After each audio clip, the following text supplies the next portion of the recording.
हाँ, आज के वीडियो का टॉपिक है गुणज। गुणज को हम मल्टीपल्स भी बोलते हैं, है ना। मल्टीपल्स, और इसको जो है इसका मतलब होता है टेबल यानी गुणा। अरे गुणा कर रहा हूँ, पहाड़ा। ठीक है, तो गुणज मतलब क्या होता है? पहाड़ा होता है। गुणज मतलब पहाड़ा, पहाड़ा या फिर टेबल्स जो आप पढ़ते हैं, दो एक कम दो, दो दूनी चार, है ना। यही सब होता है गुणज का मतलब। ठीक, इसको अच्छे से समझेंगे आप। क्वेश्चन जब आप सॉल्व करेंगे तो बहुत अच्छे से समझने लगेंगे इसको, है ना। तो ठीक है, आप ये पहला क्वेश्चन देखिए। 6 के प्रथम 5 गुणज लिखिए। 6 के प्रथम 5 गुणज यानी कि 6 के पहले 5 वाले, जो पहले जो शुरू वाले जो है 5 पहाड़े, वो लिख डालिए बस। ठीक है, तो प्रथम 5 गुणज लिखते हैं। 6 कम 6, 6 दूनी 12, 6 3 18, 6 चौक 24, 6 5 30। बस यही है 6 के प्रथम 5 गुणज, यही है। ठीक है, तो देखिए इसमें कौन सा ऑप्शन है आपका? ऑप्शन डी आपका सही है। क्लियर? ठीक है, अब देखिए अगला क्या है।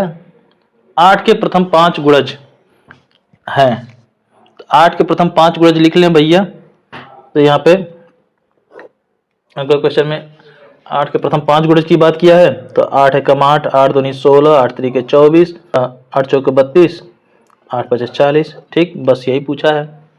तो क्लियर, बस इतना सही है। और इसमें देख ले कौन सा ऑप्शन है आपका है।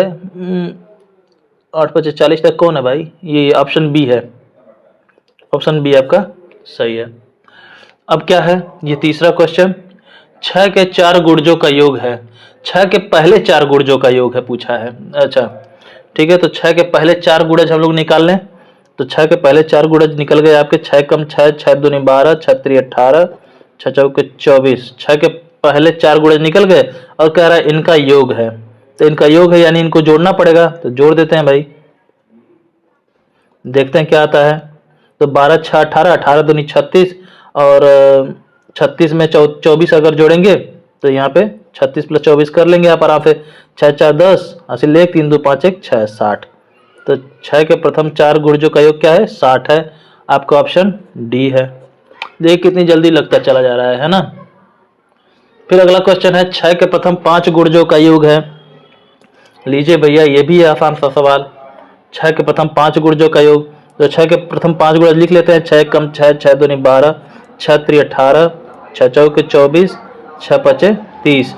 6 के प्रथम 5 गुणज हो गए, अब इनके गुणजों का योग निकालना है। निकाल लें भाई।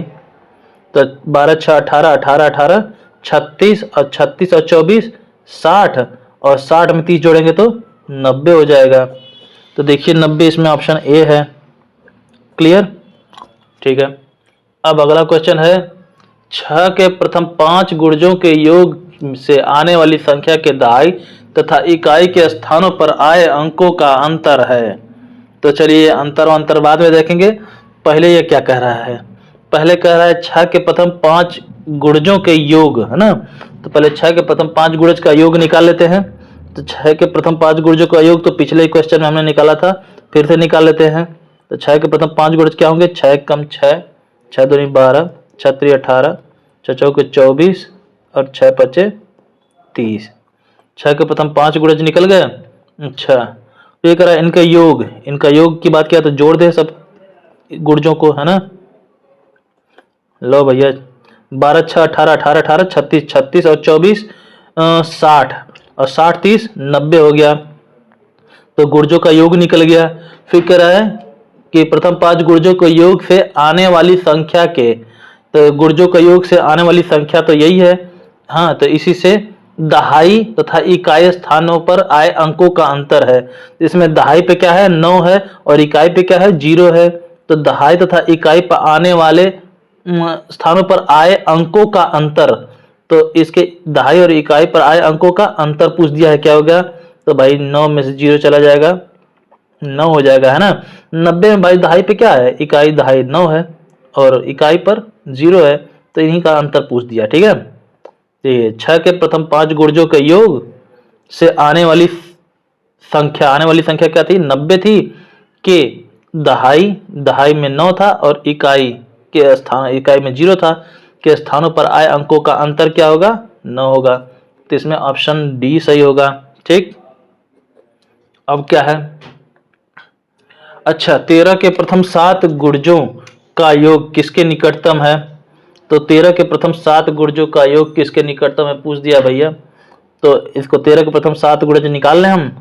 तो ये 13 का 13 13 कम 13 13 दूनी 26 13 39 13 चौको 52 13 पच्चे 65 13 छक 78 और 13 सते 91। ठीक, तो 13 के प्रथम 7 गुणजों का योग किसके निकटतम है पूछा है। तो ये 7 गुणज निकल गए, अब इनका योग निकाल लेते हैं।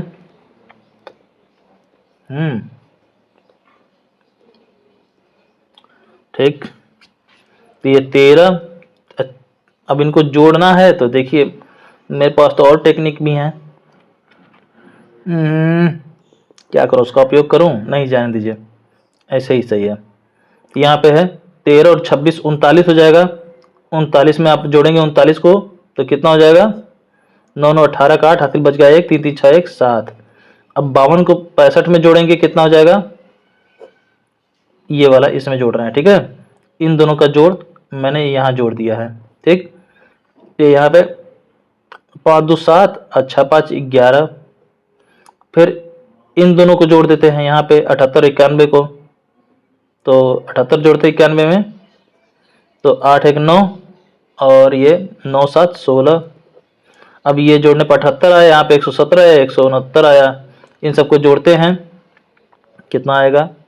78 प्लस 117 प्लस 1 6 9 169 जोड़ते हैं तो यहाँ पे 8 7 15 15 9 24 के 4 हासिल बचा 2। यहाँ पे आपका 6 1 7 और 7 7 14 14 2 16 हासिल बचा 1। तो 1 1 2 2 1 3, यहाँ पे 3 364 है। इसमें 364 है क्या कहीं? तो इसमें निकटतम मान पूछा है ना, सब निकटतम पूछता तो 360 पे टिक करते, निकटतम पूछा तो 364 के नजदीक कौन सा? 365 दिख रहा है आपका। ठीक है, तो ये आपका 365 कौन सा है? ऑप्शन बी है। ठीक, तो ये हो गया। तो ये हो गया इनका गुणज निकालने के लिए। अब आगे देखें इससे रिलेटेड और सारे क्वेश्चन। अब अगला क्वेश्चन है, इसमें देखिए कि आपको गुणज पहचानना है। ठीक है, देखिए क्वेश्चन इसमें दिया है निम्नलिखित में से कौन सी संख्या 11 का गुणज है। तो बताइए भाई 11 का गुणज कौन है? मुझे तो ऑप्शन ए 121 मिल गया, यही होगा इसका आंसर, है ना। कैसे? 11 का स्क्वायर 121 होता है, 11 गुणे 11 करेंगे 121 होगा। नहीं तो आप सीधे सीधे सारा ऑप्शन उतार लेंगे ऐसे। ए बी क्या था? 131 था। और सी क्या था? 141 और डी क्या था? 151। तो 11 का गुणज पूछा है ना, तो यानी इसमें से कौन सी ऐसी संख्या जो 11 के पहाड़ा में आता है, यानी कौन सी संख्या ऐसी है इनमें से जिनको अगर 11 से भाग किया जाए तो पूरी तरह विभाजित हो जाएंगे। तो भाई बताइए। तो अब 11 से विभाजता के नियम को पता ही है, विषम स्थान पे अंकों का योग जो है सम स्थान के अंकों के योग से घटा दिया जाता है, और जो भी आता है या तो अगर शून्य आए या फिर 11 के पहाड़ा में से कुछ भी आए तो वह पूरी संख्या 11 से विभाजित हो जाएगी। यहाँ पे 1 और 1 जोड़ने पे क्या आएगा? 2 आएगा, और 2 में से ये 2 सम स्थान पे है ना, घटा के क्या आ जाएगा? 0 आ जाएगा। तो भाई ये तो पहले ही 11 से पता चल गया, तो ऑप्शन ए हो जाएगा। ये 11 से ये सब नहीं विभाजित होंगे, आप चेक कर लीजिएगा। ठीक, तो ठीक है, ऑप्शन सी इसमें पकड़ा गया। अब देखिए 20वां में क्या है, निम्नलिखित में से कौन सी संख्या 13 का गुणज है। तो इसमें भी ऑप्शन ए आपको दिख रहा होगा, 143 यही होगा। देखिए तो इसमें 13 का गुणज पूछा है, तो ऑप्शन ए है 143। 13 से विभाजिता का नियम आपको पता होगा, 13 का गुणज है यानी कि 13 से विभाजित होने वाली संख्या है ना। तो 13 से विभाजित इसमें कौन सी हो सकती है? ये 89 तो कम से कम नहीं होगा 13 के पहाड़ा में, 31 भी 13 के पहाड़ा में नहीं है, 111 भी 13 के पहाड़ा में नहीं है, यही है ना 11 बार में 13 के नियम 143 होगा। आप चाहे तो भाग करके चेक कर सकते हैं, नहीं तो विभाजता का नियम क्या कहता है 13 का? इसमें ये कहा है इकाई का अंक का 4 गुना आप निकालिए। ठीक है, तो 3 चौके 12 और उससे बची अंक जो संख्याएं हैं उसमें जोड़ दीजिए। देखिए ये 4 2 6 हो गया, 1 1 2। बताइए 13 के पहाड़ में 26 आता है क्या? बिल्कुल आता है, 13 दूनी 26, तो 13 के पहाड़ा में 26 जब आता है तो ये भी 13 के पहाड़ा में कहीं ना कहीं आएगा। ठीक है, ठीक है, तो इसलिए ऑप्शन ए हो जाएगा। ठीक, तो यही सब है, ऐसे ही क्वेश्चन है इसमें। अच्छा, एक क्वेश्चन है ये तीसरा वाला। इसमें क्या बोला है कि 9 तथा 7 दोनों का एक उभयनिष्ठ गुणज संख्या 1 है। ठीक है, तो ये 9 और 7 की बात कर रहा है। ठीक है, 9 और 7 दोनों का एक उभयनिष्ठ गुणज ए है। ठीक है, यानी ऐसी संख्या जो 9 और 7 दोनों से विभाजित हो जाए। ठीक है, 9 और 7 दोनों का गुणज है, यानी कि वह संख्या जो है 9 के पहाड़ा में भी आएगा और 7 के पहाड़ा में भी आएगा, 9 के टेबल में भी आएगा और 7 के टेबल में भी आएगा। तो जब दोनों के टेबल में आएगा, यानी कि दोनों से भाग करने पर कट भी सकता है ना, तो 9 और 7 दोनों से विभाजित हो जाएगा, है ना। तो ऐसी संख्या जो 9 और 7 दोनों से विभाजित हो जाए वह 63 से भी विभाजित होगी, है कि नहीं। तो ठीक है, तो कह रहा 9 और 7 दोनों का एक उभयनिष्ठ गुणज संख्या ए, यह संख्या 1200 और 1300 के बीच में है। अच्छा, तो वह संख्या 1200 और 1300 के बीच में है, तो संख्या ए क्या है। ठीक है, चलिए निकाल लेते हैं उसमें क्या है।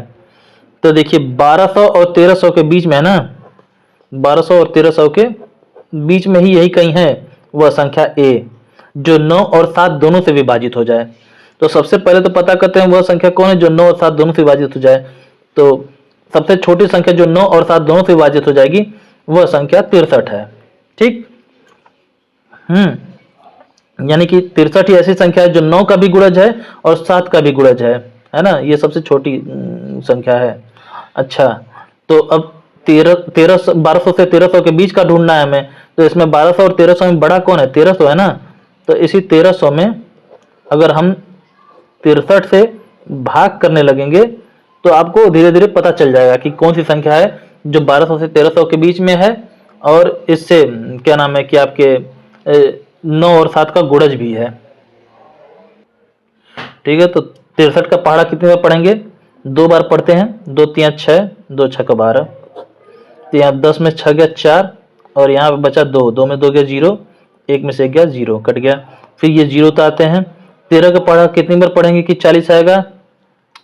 भाई साहब एक भी बार नहीं पढ़ेंगे, 0 बार पढ़ना पड़ेगा आपको। ठीक है भाई, अब ये 0 उतर गया तो इसको तो काटना पड़ेगा ना। 13 का पढ़ा 63 का पढ़ा कितने बार पढ़ेंगे कि 40 आएगा। तो एक बार पढ़ेंगे ज्यादा जगह, इसलिए 0 बार, 63 जीरियम 0।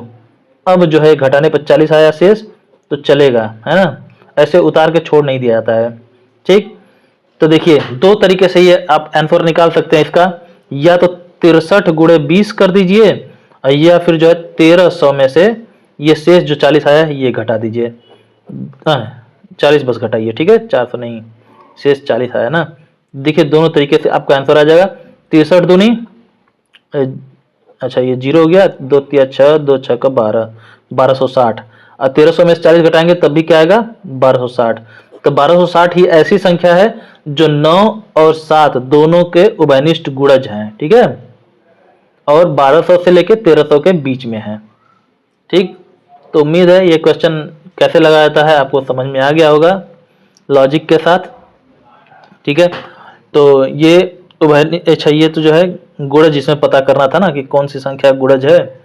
ठीक है, अब एक अलग कैटेगरी का क्वेश्चन है उसको भी हम लगाते हैं। हाँ, तो अगला सवाल है 25 से छोटे 3 के गुणजों की संख्या है। तो इसमें बात किया है 25 से छोटी संख्याओं की ना, 25 से छोटी संख्याओं की। तो 25 से छोटी संख्याएं बताइए कहाँ से कहाँ तक होती हैं।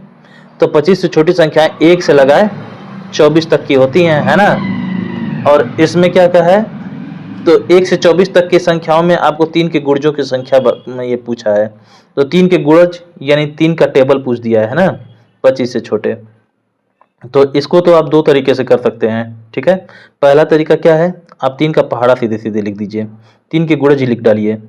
3 एकम 3 दूनी 6, 3 के 9, 3 चौक को 12, 3 पचे 15, 3 छक्का 18, 3 सत 21, 3 अठे 24, 3 नवा 27 और 3 दहा में 30। ऐसे लिखते चले जाएंगे आगे तक टेबल। लेकिन आपसे कहा है 25 से छोटे ना, तब 25 किसके किसके बीच में आएगा, ये 24 और 27 के बीच में कहीं 25 आएगा ना, यहीं कहीं। तो 25 से छोटे की बात कहा तो 25 से छोटी संख्याएं कहाँ, ये देखिए यहीं तक है बस खाली। ठीक है, 3 एकम 3 से लगाए 3 अठे 24 तक, है ना। तो 25 से छोटे 3 के गुणजों की संख्या कितनी है, 8 है। कैसे, देखिए 1 2 3 4 5 6 7 8 है, यहाँ से लगाए 3 से लगाए 24 तक, ठीक है। तो वही बात है, ये हो गई, इनकी संख्या कितनी है 8 है, तो ऑप्शन सी, ठीक है। और दूसरा तरीका क्या है, दूसरा तरीका है आपका, हाँ दूसरा तरीका है आपका, देखिए ये 25 से छोटी 3 के गुर्जों की संख्या पूछ दिया है ना, तो 25 से छोटी संख्याएं 1 से 24 तक होंगी। तो ये देखिए दूसरे चैप्टर में आपसे पूछा था इसे कि 25 से छोटी 3 से विभाजित होने वाली संख्याएं कितनी हैं, इस टाइप का क्वेश्चन पूछा था। तो इसको आप कैसे करते थे, इसको वही करते थे कि जो भाई अगर 25 से छोटी पूछता था तो 1 से 25 से छोटी संख्याएं 1 से 24 तक होंगी, तो उसमें जो बड़ी संख्या होती थी उसमें आप 3 से भाग करते थे, और जो भागफल आता था उसको पकड़ लेते थे, और उसमें से जो है छोटी वाली संख्या का में जो है 3 से भाग करके जो भागफल आता था उन दोनों को घटा देते थे आप, तो पता चल जाता था कि कितनी संख्याएं जो है 3 से विभाजित होंगी और वो 25 से छोटी होंगी। तो ठीक वैसे ही काम इसमें भी करना है। क्या करना है, 3 के गुणज की बात किया है, यानी कि 3 के गुणज कौन सी संख्या होंगी, जो 3 से विभाजित हो जाएंगे, जो 3 के पहाड़ा में आएंगी, है ना। तो वही सब चीज है। तो इसमें देखिए 25 से छोटी 1 से 24 तक संख्या होगी, और 1 से 24 तक की संख्या में जो सबसे बड़ी संख्या है वो है 24 है। तो यही 24 में आप 3 का जो है भाग करने पर जो भागफल आएगा वो निकाल लेंगे, और उसमें से घटाएंगे आप 1 से 24 तक में जो सबसे छोटी संख्या है वो 1 है, उस 1 में 3 से भाग करने पर जो भागफल आएगा उसको ही आप इससे घटा देंगे, ठीक है। 24 में 3 से भाग करने में जो भागफल आएगा, बस वही आपका आंसर होगा, ठीक। तो देखिए इसमें क्या है, 24 में अगर 3 से भाग करेंगे तो क्या आएगा, 3 अठे 24 आ जाएगा सीधे, है ना। इसमें तो रिमाइंडर यानी कि शेष 0 बच जाएगा, और इसको भाग करेंगे तो इसमें जो है देखिए यहाँ भाग करके देखिए, कहीं भाग कर लेते हैं, 1 में 3 से भाग कर लेते हैं, तो 1 तो 3 से कटेगा नहीं, तो इसलिए 0 वाले जाएंगे, 3 जीरो 0, तो 1 शेष बच जाएगा। तो हमको शेष का कोई काम नहीं है, हमें काम है बस खाली इसका, आपके भागफल का। तो बस इसका भागफल आपका 0 आया है, तो यह 8 इसका भागफल और इसका 1/3 का भागफल आया है 0। इन दोनों का अंतर निकाल लेते हैं, देखिए कितना आएगा, 8 में 0 जाए 8 आ जाएगा, ठीक है। तो यही आपका ऑप्शन आपका ए था ना, ऑप्शन ए था, मैं ऑप्शन सी इसमें, अरे ऑप्शन ए कहाँ है, ऑप्शन सी तो है, ऑप्शन सी है, ठीक है। तो बस ये हो गया आपका आंसर। अब अगला क्वेश्चन देखिए क्या है। अगला क्वेश्चन, निम्नलिखित में से 35 से छोटे 5 के गुणजों की संख्या है। सेम वैसे ही क्वेश्चन जैसा पिछला था। तो इसको अगर आपको करना है तो आप क्या करेंगे, सीधे सीधे या तो 5 का पहाड़ा लिख देंगे, 5 एकम 5 दूनी 10, 5 तिया 15, 5 चौको 20, 5 पचे 25, 5 छक्का 30, 5 सत्ते 35, 5 अठे 40, 5 नौ 45। तो 40 से, अच्छा 35 से छोटे की बात किया है ना, तो बस यहीं रहने देते हैं, ज़्यादा आगे नहीं ले जाएंगे। ये रहा आपका 35। अब 35 से छोटे कहाँ है, यानी 35 को लेंगे नहीं, इससे छोटे को लेंगे। तो इससे छोटे कहाँ से कहाँ तक हैं, ये 5 से लगाए 30 तक है। तो ये कितनी है, ये संख्याएं 6 संख्याएं हैं टोटल, 5 एकम 5 लगाए 5 छक्का 30 तक, 1 2 3 4 5 6, है ना। तो ऐसे तो डायरेक्ट आपका आंसर आ गया, आपका आंसर है ना, ये 6 होंगे। तो 6 इसमें ऑप्शन में कौन है, ऑप्शन नंबर बी है ना, ऑप्शन बी है आपका 6, ठीक है। और दूसरा तरीका वही है, कह रहा है कि 35 से छोटे ना, 35 से छोटे की बात कर रहा है। तो 35 से छोटे 5 के गुणजों की संख्या कितनी है, तो 35 से छोटी संख्याएं कहां से कहां तक होंगी, 1 से लगाए 34 तक होंगी, है ना। अच्छा अभी देखिए छोटा छोटा क्वेश्चन है, तो आप लोग को ये लग रहा है कि नहीं यार 5 का गुणा करके ऐसे लिख दे रहे हैं, ये आसान रहेगा। लेकिन अभी बड़ी संख्या कोई पूछ देता ना कि चलिए 500 से छोटे 5 के गुणजों की संख्या कितनी है, तो थोड़ा आपको सोचना पड़ जाता है ना। या फिर पूछ देता कि 498 से छोटे, या फिर पूछ देता कि 1256 से छोटे 5 के गुणजों की संख्या कितनी है, तो फिर जो है आपको पता चलता है बढ़िया से। ये तो छोटे छोटे संख्याओं का जो है पूछ दिया, तो आप बड़े आराम से इसको कर ले रहे हैं पहाड़ा इसे लिख के, है ना। फिर लिखते हैं आप पहाड़ा 2 दिन तक। तो ठीक है, देखिए ये दूसरा तरीका, इसमें ये काम आएगा। ये तो ठीक है, छोटा सा क्वेश्चन आ गया तो ये तरीका आपका ठीक रहा, लेकिन जो है जब बड़ा क्वेश्चन आ जाए, है ना, तो उसमें ये तरीका काम आएगा आपका, ठीक है। तो देखिए इसके लिए क्या करेंगे तो 35 से छोटे की बात किया तो 1 से 34 तक की संख्याएं जो है 35 से छोटी होंगी, तो इसमें बड़ी संख्या कौन है? 34 ना, तो ये 34 बटा, और 5 के गुणज की बात किया है तो बटा 5 कर लीजिए। इसमें इसका जो है भागफल निकालना है आपको। इसके भागफल में से ये जो छोटी संख्या कौन है? 1 है ना, इसके बटा में 1 के बटा में 5 का भागफल, बस। तो इन दोनों का भागफल निकाल के घटा दीजिए, उसका अंतर निकाल दीजिए, बस आपका आंसर आ जाएगा। तो ये 34 में 5 का जब भाग करेंगे तो आपका क्या आएगा? 5 6 का 30 बढ़ जाएगा, 5 सते पढ़ेंगे तो 35 ज्यादा हो जाएगा, है ना। तो भागफल पे ध्यान देंगे हम लोग, शेष पर ध्यान नहीं देना है। तो इसको सॉल्व किए हम लोग, तो भागफल क्या आया? 6 है। आप भाग करके सॉल्व कर लीजिएगा, ठीक है। अच्छा, इसका भागफल अगर देखेंगे तो 5 का पहाड़ा अगर एक बार ही पढ़ेंगे तो ज्यादा आ जाएगा 1 से, तो इसलिए 0 बार ही पढ़ेंगे, तो इसका भागफल 0 आ जाएगा। और इन दोनों का अंतर क्या होगा? 6 में 0 गया, 6 हो जाएगा। क्लियर? तो ये रहा, ये बहुत आसान सा सवाल है, आराम से आप कर लेंगे। फिर अगला क्वेश्चन है 40 से छोटे 5 के गुर्जों की संख्या पूछा है। ये नहीं बताऊंगा मैं, है ना, इतना छोटा छोटा हल्का हल्का सवाल है।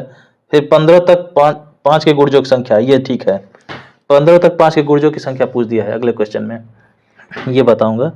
देखिए 15 तक पूछा है ना, 15 तक की बात क्या है, यानी कि 15 को भी हम शामिल करेंगे, ठीक है। तो 15 तक कहां से कहां तक होता है? 1 से लगाए 15 तक होता है ना, तो बड़ी संख्या कौन है? 15 है। तो 15 बटा 5 का भागफल माइनस 1 बटा 5 का भागफल, ठीक। तो यहाँ पे इसका भागफल क्या आएगा? 5 तिया 15 ना, 5 तिया 15, 3 आ जाएगा। इसका भागफल क्या आएगा? 5 0 0, क्योंकि 5 एकम 5 ज्यादा हो जाएगा ना 1 से, तो 5 0 0 आ जाएगा, बस। 3 में 0 गया 3। अच्छा देखिए, मैं इतना सब कुछ लिख रहा हूँ भागफल, ये इसलिए लिख रहा हूँ ताकि आपको याद हो जाए, ठीक है। और आप भी बार बार लिखिएगा, अगर बार बार लिखेंगे आपको तो आपको याद हो जाएगा, ठीक है। फिर एग्जाम में आपको लगाने में समय नहीं लगेगा। एग्जाम में जानते हैं सीधे सीधे आप क्या करेंगे? कुछ नहीं करेंगे। 15 तक की बात किया ना, तो बस, अच्छा 15 तक की बात किया यानी 1 से 15 तक, तो 1 से 15 तक में बड़ी संख्या 15 है। 15 में चुपचाप जो है कि ये 5 के गुर्जों की बात किया ना, तो 5 का भाग करेंगे, अब माइनस 1 बटा 5 कर देंगे, बस। अब 15 में 5 का भाग करेंगे तो 3 आएगा, 1 में 5 का भाग करेंगे तो 0 आएगा इसका भागफल, ठीक है। आपको सब अंडरस्टूड होगा, सब आपको आपके समझ में होगा। घटाएंगे 3 में 0 जाएगा, अरे सॉरी 3 आ जाएगा, ठीक। 3 में 0 जाएगा, 3 आ जाएगा, वही चीज़ है। तो यही है ऑप्शन आपका बी सही होगा, ठीक है। और नहीं तो 15 तक जो है 5 के गुर्जों की बात किया ना, तो 5 का पहाड़ा लिख लेंगे, 5 एकम 5 दूनी 10, 5 तिया 15।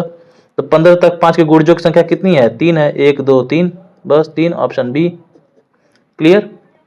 अब क्या है यह चीज, अब जो है ठीक ठाक क्वेश्चन थोड़ा आया है। यह है 9 तथा 7 दोनों का एक उभयनिष्ठ गुणज संख्या a है। ये तो मैं बताया था, हाँ ये मैं बता चुका हूं, ये गुणज वाली यह संख्या 1200 तथा 1300 के बीच में है। संख्या a क्या है? ठीक है, चलिए बताता हूं मैं आपको, ठीक है। 9 तथा 7 दोनों का एक उभयनिष्ठ गुणज a है, ठीक है। तो एक संख्या a है ना। अब क्वेश्चन के हिसाब से हम लोग काम करेंगे। एक संख्या a है जो 9 और 7 दोनों से ये कट जाता है, ठीक है। ये 9 से भी कट जाएगा, मतलब 9 का भी गुणज 9 के भी टेबल में आएगा और 7 के भी टेबल में आएगा, ये है ना। तो ये लेकिन जो है a जो है ये संख्या, ये कहाँ है? ये आपके 1200 से लगाए 1300 के बीच में ही है कहीं, ठीक। ठीक है भाई, तो इसी ए के बारे में हमें पता करना है कि भाई ए तुम कहाँ हो और कौन हो तुम, ठीक। तो ठीक है, पहली बात ए की खासियत क्या है? ये 9 का भी गुणज है और 7 का भी गुणज है, ठीक है। 9 और 7 दोनों का उभयनिष्ठ गुणज है, ठीक है। तो यानी 9 से भी ये विभाजित होगा और 7 से भी ये विभाजित हो जाएगा, ठीक है। 9 का गुणज यानी 9 के पहाड़ा में आएगा और 7 का गुणज यानी 7 के भी पहाड़ा में आ जाएगा, 7 के भी टेबल में आ जाएगा। तो इसका मतलब कि ये 9 से भी भाग देने पर कट जाएगा और 7 से भी कट जाएगा भाग देने पर। तो ये बताइए, ऐसी संख्याएं जो 9 और 7 दोनों से विभाजित होंगी तो वो और किस से विभाजित हो सकती हैं, है ना। 9 और 7 से जो संख्या विभाजित हो सकती है वो और किससे विभाजित हो सकती है? वो 9 गुणे 7 से नहीं विभाजित हो जाएगी। जैसे कि आप 6 का जो है कि वो पढ़े थे अविभाज्यता का नियम, कि वे संख्याएं जो 2 और 3 दोनों से विभाजित हो जाएंगी वो 6 से भी विभाजित हो जाएंगी, है कि नहीं। तो ठीक वैसे ही वे संख्याएं जो 9 और 7 दोनों से विभाजित हो जाएंगी वो 9 गुणे 7 से विभाजित होंगी, है कि नहीं। तो 9 गुणे 7 बराबर क्या होगा 63, यानी वो संख्या 63 से 63 से भी विभाजित हो जाएंगी, है कि नहीं। तो ठीक है, तो इतना तो क्लियर हो गया कि वह संख्या जो a है ये 9 और 7 दोनों का गुणज है, यानी कि वो 63 का भी गुणज है, यानी वो 63 से भी कट जाएगा, ठीक है।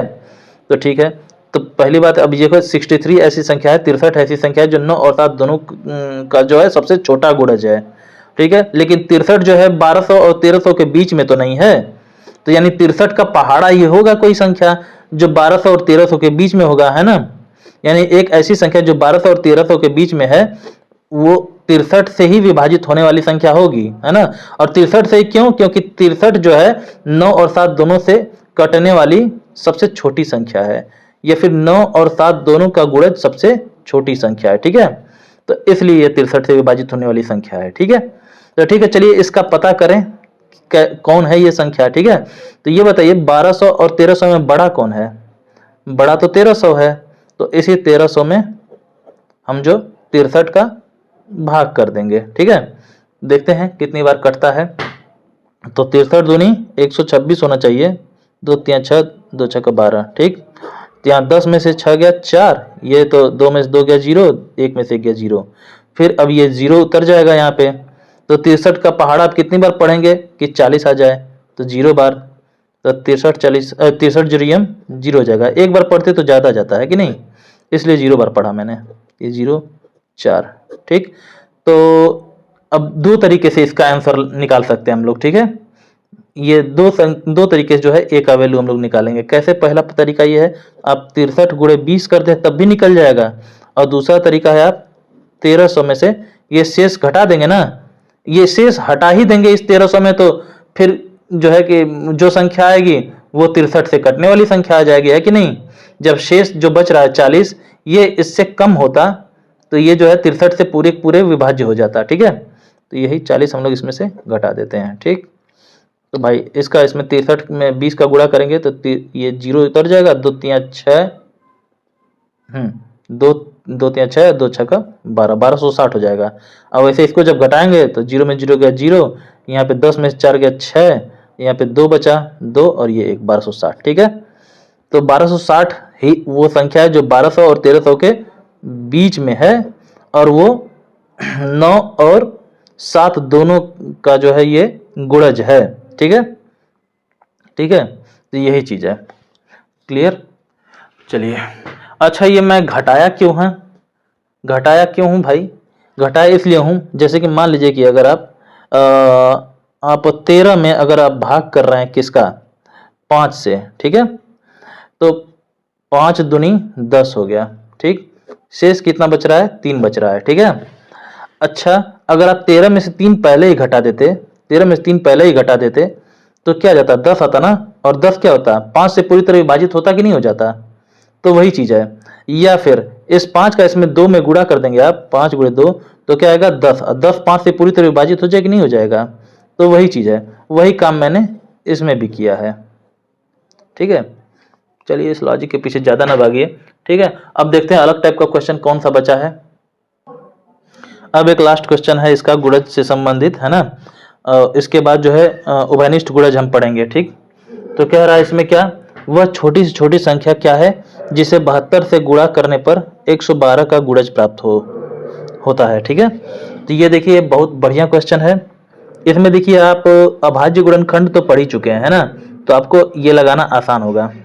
ये कैसे होगा, इसमें कह रहा है कि वह छोटी छोटी संख्या क्या है जिसे 72 से गुणा करने पे 112 का गुणज प्राप्त होगा। तो आप एक काम कीजिए, पहले 72 यहाँ लिख लीजिए और यहाँ पे 112, ठीक। इन दोनों का पहले निकालिए अभाज्य गुणनखंड, है ना भाई। छोटी छोटी संख्या पता करना जिसको इस 72 में गुणा करने पर 112 का गुणज आपको प्राप्त हो, ठीक है। यानी इसका अभी निकालते हैं इसका गुणनखंड जो है अभाज्य गुणनखंड, इसमें जो है कुछ ऐसी संख्या का गुणा कर देना है ना कि ये जो 112 से पूरा कट जाए, ठीक है, ठीक है।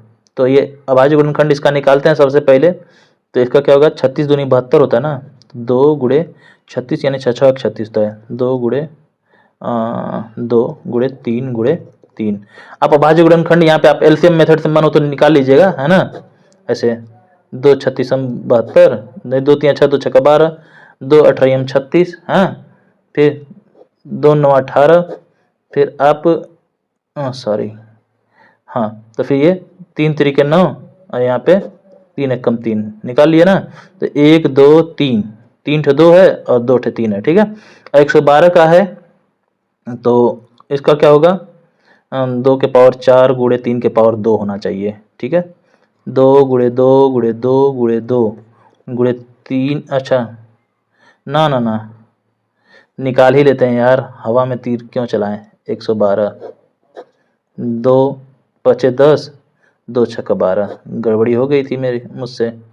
यहाँ पे 2 2 दूनी 4, 2 8 16, फिर यहाँ पे 2 14 28, फिर यहाँ पे 2 7 14, ठीक है।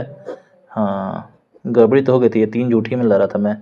16 7 112 होता है ना, तो ये आपका गुणे 7 हो गया, ठीक है। तो ठीक है, अब देखिए दोनों का अभाज्य गुणनखंड हमने निकाल लिया है। तो क्या होगा इसमें देखिए सबसे पहले ना कॉमन चीजें देख लेते हैं जो दोनों में कॉमन हो। एक तो ये 2 है, ये भी 2 है, ये भी 2 है, ठीक है। अच्छा, अब जो है इसमें इस 72 में क्या चीज ऐसी कमी पड़ जा रही है जो कि ये 112 का गुणज नहीं बन पा रहा है, ठीक है। मतलब इसका क्या चीज 112 का कौन सी संख्याएं हैं जिनका गुणा इसमें नहीं हुआ है कि ये 72 जो है 112 का गुणज नहीं बन पाया है, ठीक है। तो देखिए 112 की 3 संख्याएं तो ये 72 के अभाज्य गुणनखंड से एकदम कॉमन है, ठीक है, यानी उभयनिष्ठ हैं। लेकिन ये 2 संख्याएं जो हैं इनका गुणनफल जो है ये बच जा रहा है, और ये दोनों संख्याएं क्या है, 2 गुणे 7, ठीक है। अगर यहाँ पे अगर गुणे 2 गुणे 7 अगर हो जाता है ना, ये 2 गुणे 7 का गुणा हो जाता, यानी 2 7 14 का अगर गुणा हो जाता 72 में ना, तो ये पक्का 112 की गुणज हो जाती, ठीक। समझ रहे हैं, नहीं समझ पा रहे हैं? चलिए एक छोटा सा एग्जांपल हम लगाते हैं, ठीक है। कहेगा अगर कि 6 में किस संख्या से हम गुणा करें कि ये 8 का गुणज हो जाए, ठीक है, ये 8 का गुणज हो जाए। देखिए बताते हैं इसमें, ये देखिए 6 का पहले अभाज्य गुणनखंड निकालेंगे, 2 गुणे 3 हो जाएगा, ठीक। और 8 का गुणज अभाज्य गुणनखंड निकालेंगे तो 2 दूनी 4 दूनी 8 हो गया, ठीक है। अरे सॉरी, बहुत गलती कर रहा हूं मैं, ठीक है। तो इसमें देखिए 2 तो कॉमन है ना, 2 कॉमन है, लेकिन जो है ये 2 गुणे 2 ये नहीं कॉमन है, ये मतलब ये चीज जो है नीचे 8 का बच जा रहा है, ठीक है। तो देखिए 6 में जो है 6 का 1 2 इस 8 के 1 2 के कॉमन है, लेकिन 8 के ये जो है 2 गुणे 2 जो है ये बच जा रहा है। तो ऐसी कौन सी संख्या जो है जो 6 के पास नहीं है, जिसका 6 में गुणा नहीं हुआ है, कि वो जो है 8 से विभाजित नहीं हो पा रहा है, ये 6 है ना, ये जो 6 8 का गुणज नहीं बन पा रहा है। तो वो संख्याएं हैं 2 गुणे 2, ये 2 गुणे 2 का अगर ऊपर गुणा हो गया होता तो ये जो है जो संख्या बन के आती वो 8 का गुणज होती, पक्का होती। देखिए कैसे अभी चेक कर लेते हैं। तो 6 का अभाज्य गुणनखंड क्या था, 2 गुणे 3 था ना। अगर हम लोग इसमें 2 गुणे 2 का गुणा और कर देते हैं, 2 गुणे 2 यानी कि 4 का गुणा ना, तो अगर हम लोग इसमें 4 का गुणा कर देते हैं तो क्या 2 3 6 चौके 24 हो जाएगा, ठीक है, ठीक है। तो यानी 6 में अगर हम लोग ये 6 में किस संख्या का गुणा किए, इस 4 का गुणा किए, और ये 4 कहां से आया था, ये इस 2 गुणे 2 से आया था, और ये 2 गुणे 2 कहां से आया था, ये इस 8 के अभाज्य गुणनखंड से आया था। और क्यों आया था, क्योंकि जो है यही जो है कॉमन होने से बच रही थी 8 के जो है कि अभाज्य गुणनखंड से। जैसे कि ये 6 का अभाज्य गुणनखंड यहाँ निकाला, ये 8 का अभाज्य गुणनखंड निकाला, तो यही जो संख्याएं हैं जो इसमें इस 6 के पास नहीं थी, है ना, तो वही जो है हमने अलग कर लिया, ठीक है। अगर इनका इसमें 6 में गुणा हुआ होता, यानी कि ये जो 2 गुणे 2 यानी कि 4 का गुणा अगर 6 में हो गया होता, तो वो जो संख्या बन के आती वो 8 का गुणज पक्का होती, ठीक है। तो देखिए वही 4 का गुणा हमने 6 में किया था, 6 चौके 24 हो गया। अब ये देखिए 8 का गुणज है कि नहीं है, 8 के पहाड़ा में 24 आएगा कि नहीं आएगा, 8 तरीके 24 देखिए 3 बार में आ जाएगा। ठीक वैसे ही इसमें भी वही काम किया गया है। ठीक है, तो इसमें भी देखिए दोनों का अभाज्य गुणनखंड मैंने निकाल लिया। तो इसमें जो है कि सारी संख्याएं 112 की जो है कि इससे कॉमन हो जा रही हैं 72 से। ठीक है, उभयनिष्ठ हो जा रही हैं, लेकिन ये 2 गुणे 7 बच जा रहा है। अगर इसे 2 गुणे 7 का इसमें गुणा होता तो ये पक्का जो है ये जो बन के मतलब 72 में इस 2 गुणे 7 यानी 14 का गुणा होता तो ये जो है 112 का गुणज हो जाता। ठीक है, तो 72 में भाई किस संख्या का गुणा होगा, तो ये 112 का गुणज होगा 2 गुणे 7 यानी 14 का। तो 14 इसमें ऑप्शन में है, हाँ है, ऑप्शन सी है। ठीक है, क्लियर, बस यही ये टॉपिक खत्म है अब।